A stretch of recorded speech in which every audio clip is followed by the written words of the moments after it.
What's up guys? Welcome back to another episode dito sa Electrovox Enterprises. So anong meron tayo ngayon?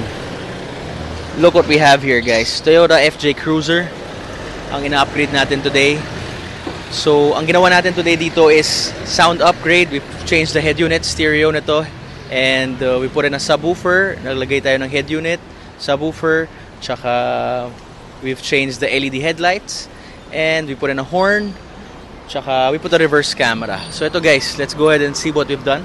Let me show you.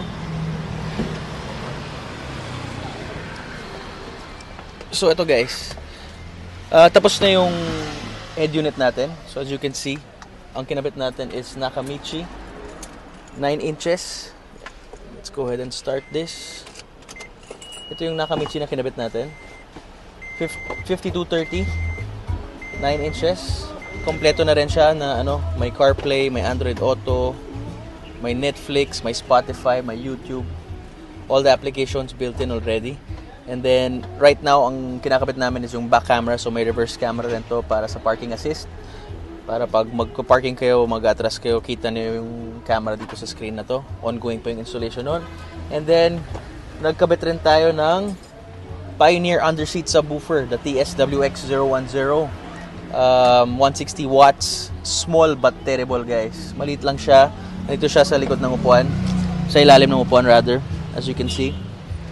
Let me show you. Let me open the door and show it to you.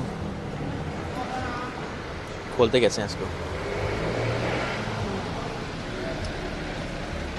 Yan.